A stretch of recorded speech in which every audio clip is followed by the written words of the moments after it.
Over the last few thousand years, we have warped our own history. Our stories of the past have been changed, altered, mistranslated, and completely been misunderstood as we rounded the curve on the precession of the equinox. Modern views of our history account for many things, but completely dismiss many very important pieces in the puzzle.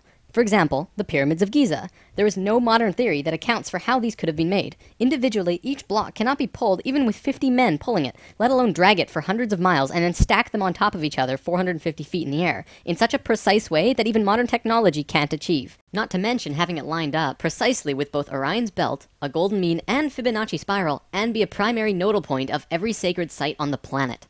And that's just one example. Our history is not what we think. In Lesson 11, I said that many things that we've been led to believe to be true simply is not. This has got to be the biggest. The field of archaeology recently saw some monumental discoveries that are rocking the foundation of what we think we know about ourselves. Many ancient cities such as Babylon, Erech, and Akkad that were written about in the Bible and other ancient texts were always thought to be myths because no one could prove they existed. Then, one of them was found. This led to finding another, and then another. Inside one of these cities, archaeologists found thousands of cylindrical clay tablets hidden deep within the earth under this ancient city. The tablets were completely covered in text, written in cuneiform, and tell an ancient story that spans back over hundreds of thousands of years on this planet, describing the history of the earth and the origins of the human race in great detail. Now, the first thing we all want to do is just say that they were making things up. They didn't know the history of Earth, and they were simply creating tales to explain where they came from. However, if this was true, how can we explain how they knew so many things about the universe that would seem impossible to know? Not only did the Dogons know all about the distant planets in the solar system, but so did the Sumerians. They described them all in great detail in these Sumerian records. They also knew about the precession of the equinox. That's a tough one for a historian to understand, because it takes over 2,000 years of continuous observation to actually learn that the Earth has a wobble. The Sumerians had this information from day one of their civilization. A man named Zacharias Sitchin spent a long time transcribing these texts and had put them all together in his books, but many others have also done the same, and the interpretations are always very similar. Not only that, but Thoth has also shared information about this with us, and his account matches the Sumerian records. Adamus and other channelings discuss it as well. If you see all of these records and sources, there is a huge connection between the stories. Now, this story spans back hundreds of thousands of years into our past. It talks about Tiamat and Nibiru, the Nephilim, seeding the human race, Adam and Eve, and the children of Lemuria. This portion of the story is really interesting, but not the most crucial to know. We're not going to be covering this at this time. We are, however, going to be picking up the story at the end of Lemuria, and discussing the events of Atlantis up to present day. What I'm going to tell you is a mix of what these records say, along with what Thoth has told us for some finer details. Please have your own experience while watching this. I'm not going to tell you that this is fact. I am simply saying, decide for yourself.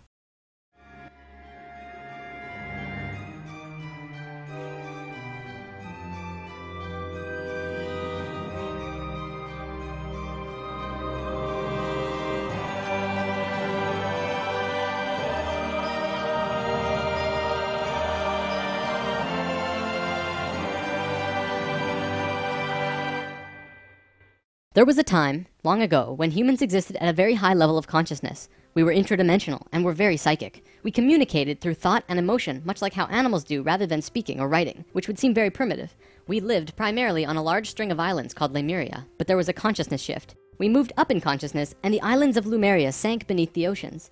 At the time of this shift, a new continent rose out of the waters. We called it Atlantis. Back in the early 1900s, the spiritual path of the United States was similar to what's happening today. People began to learn about meditation and study ancient lands like Atlantis and Lemuria. We actually found quite a bit of evidence that Lemuria existed, and it had to do with coral. See, the ocean floor does rise and fall. Coral can exist up to 150 feet under the surface of the water. In 1910, the surface of the ocean was probably higher because they were able to see coral rings heading away from Easter Islands for a great distance. These rings were estimated to be found at 1,800 feet, which means that for them to have existed, they would have had to be much higher and sunk slowly. Probably more important, they also found the exact same fauna and flora from the Hawaiian Islands all the way to the Easter Islands. This is a great distance, but if you look at a map, you'll see a long string. That string, according to Thoth, used to run along the western shores of Lemuria. It is only on these islands that have the same flora and fauna. Same trees, bugs, bacteria, everything. Science can only explain this if there were closer land bridges between these islands at one point. Although we were studying this at that time, World War I began soon after, and we lost interest in spirituality and the ancient lands for a very long time. After the sinking of Lemuria and the rising of Atlantis, at first the human race became scattered. We moved to various islands and continents all over the world because we didn't have a home. Yet, We didn't know where to go. At that time, there were about 1,000 humans at a very high consciousness, more than all of the rest. They were called the Nakals. Today, we know them as Ascended Masters. The Nakals began preparing Atlantis to be our new home. They projected their energies across the surface of the continent in the form of the Tree of Life, not with 10 circles, but with 12, an extra on top on the island of Udal, and an extra on the bottom in the water. There were 10 components on the mainland, and even though it extended over hundreds of miles on the surface, it was projected to the accuracy of a single atom. We chose to move to Atlantis because of the Kundalini. In humans, the Kundalini is often referred to as the energy serpent that runs up and down your spine. When activated, it provides an immense amount of energy through all of the chakras.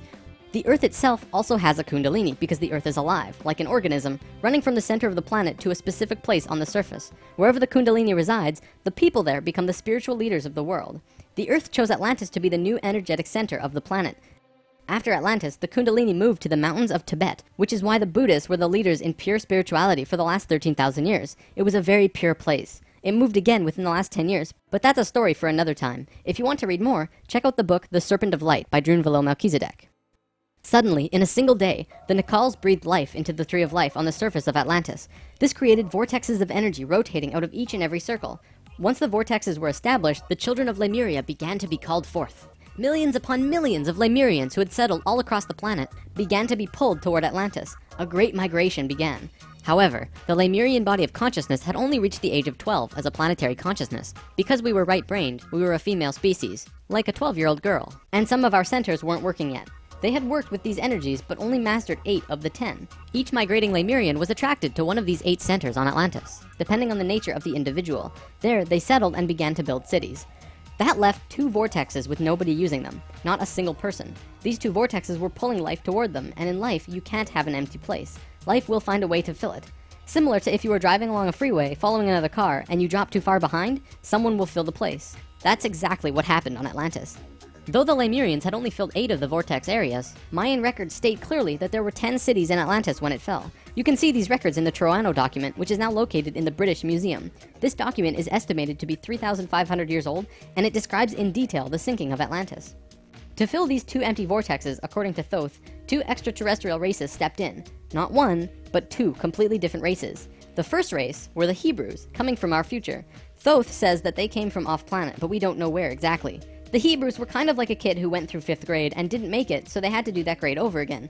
They learned all the math, the left brain stuff, but they didn't get the right brain aspect of evolving consciousness, the doing. They didn't graduate to the next level of evolution, so they had to do it again.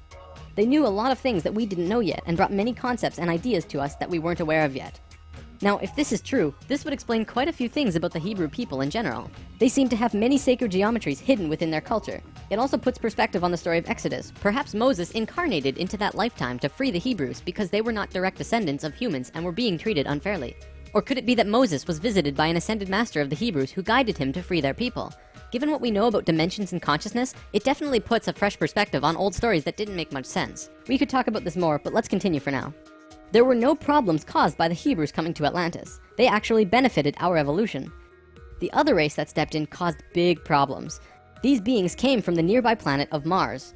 See, according to Thoth, Mars looked very much like Earth a little less than 1,000,000 years ago. It was beautiful. It had oceans and water and trees that were just fantastic.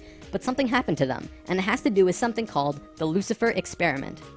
From the very beginning of creation, everything is simply an experiment. Creation itself was just consciousness creating and inhabiting itself in that creation. There is no divine plan. Spirit can do whatever it wants. Having said that, if Spirit decides to cut itself off from the rest of consciousness and create a separate reality on its own, it can do that too. This is called the Lucifer experiment. Because Spirit is God, it can do this. There is nothing wrong with that. We've kind of been led to believe that Lucifer is evil and the devil. This just isn't true. Lucifer is just another means of perceiving the reality. It is not a unity perception of oneness, but rather a duality perception of two-ness. There's a flower of life pattern for Lucifer as well, but that's a big topic for another time. Anytime the Lucifer experiment has been attempted in the universe, it always ends in failure. The species will cut itself off from love and will become incredibly male, left-brained. What always ends up happening is that everyone becomes very greedy. There is no compassion for one another, and everyone ends up fighting until they end up killing themselves. More than 1,000,000 years ago, the beings on Mars joined the Lucifer experiment, and it failed dramatically. Basically, they cut themselves off from the unity of the universe and created a separate reality. When the Martians severed the love bond, they became pure male, logical beings with no emotions. What happened on Mars was that they ended up fighting. Mars became a battleground. Eventually, it became clear that Mars was not going to survive. They blew their atmosphere away and destroyed the surface of the planet. Nova recently did an episode on planetary magnetics, and they found some interesting things about Mars. The planet didn't have a magnetic system, however the surface was magnetized, implying that at one point it did, but that something happened. Let's move on for now, but I'll link to this Nova special in the comments. Now, we've been discussing the star tetrahedron before, and now I want to give you a brief understanding of the Merkaba. The Merkaba was known in ancient times as the Chariot of Ascension. It is the star tetrahedral energy field around the body. All around the world, there are references to this in ancient texts. When activated to its full potential, the Merkaba, which is both a tool and part of your being, can be used to do the impossible, included but not limited to changing dimensions and traveling through the universe. Before Mars was destroyed, they built huge tetrahedral pyramids, which we've discussed in Lesson 10. They built 3, 4, and 5-sided pyramids, eventually building a complex that was able to build a synthetic Merkaba. Remember in Lesson 10, I showed you that complex on Mars depicting a star tetrahedron inside of a sphere? That was the remnants of a complex that created the Merkaba. After 1 million years or so, it's been eroded, but the proof is there. Now, because the Martians were severed from the Unity consciousness, they couldn't create a living Merkaba. They simply used it as a tool. They created a synthetic Merkaba to travel in time and find a new home. A small group of Martians tried to get away from Mars before it was destroyed, and that place they found was Earth. About 65,000 years in our past. They saw this little vortex sitting there, just pulling in life, with no one in it. They didn't ask permission. Being part of the Lucifer experiment, they just said, alright, let's do it. And they stepped onto that vortex, and in doing so, they joined and changed our evolutionary path.